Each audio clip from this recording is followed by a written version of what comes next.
Good afternoon, everyone.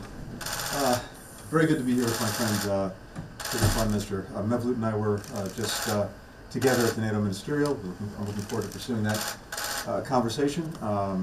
Today we had Finland and Sweden submit their applications, and this, of course, is a process, and we will work through that process as allies and as partners.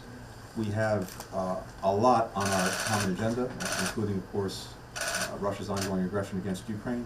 The United States, Turkey, all of our allies have been resolute in support of Ukraine, and we want to see this Russian aggression come to an end. I'm grateful for the solidarity that we've shown, that Turkey has shown in that effort. There are many other challenges that we're dealing with together, and maybe some opportunities, including the South Caucasus. We'll have an opportunity to talk about that. And we want to talk about continuing to strengthen and build on our economic relationship and partnership. Actually, we've reached record levels of trade in the last year, despite COVID, despite other challenges. We want to build on that. Finally, we're both here because we feel acutely the challenge of food insecurity, a challenge that has been with us for some time. Again, COVID, climate contributed, but also conflict, including, again, Russia's aggression against Ukraine. So we're going to spend some time both together and then with our colleagues talking about the steps that we can take in the near term to help alleviate food insecurity, as well as some of the more medium-term and longer-term steps to build a stronger system. With that, Mevlüt, good to see you. Thank you, Tony. Very good to see you too.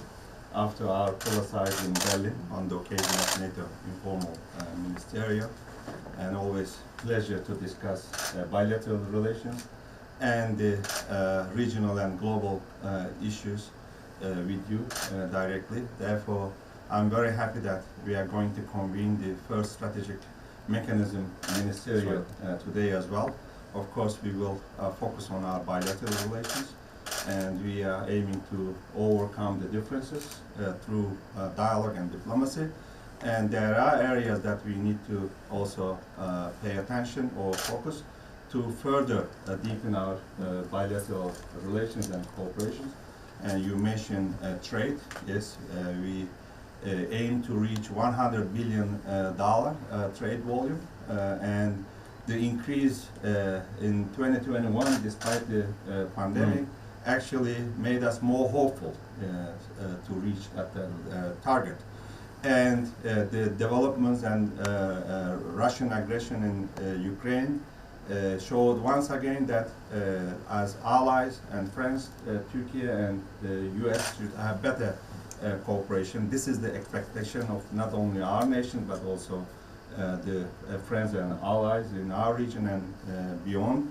And two new challenges that we are facing today, actually ongoing one, the migration and the food security. And I'm very grateful to you to organize a session here in New York on food security, and also we will be addressing tomorrow at the Global Refugee Review. Yes, we see the threat in our region, and that's the reason we see that Finland and Sweden wanted to be NATO member, new member. You know, Tony, Turkey has been supporting the open door policy of NATO even before this war. But with regards to this possible candidates or already candidate countries, you know, we have also legitimate security concerns that they have been supporting terrorist organizations, and there are also export restrictions on defense products. So we already expressed our concerns, and I had a candid and direct talk with two colleagues, Anne and Pekka, in Berlin. So what I'm trying to say, we understand their security concerns, but Turkey's security concerns should be also met. And this is also one issue that we should continue discussing with friends and allies, including United States. So looking forward to have a result-oriented and fruitful discussion today with you. Thanks, I'm sure. Secretary, you're so confident. Thank you very much. Thank you.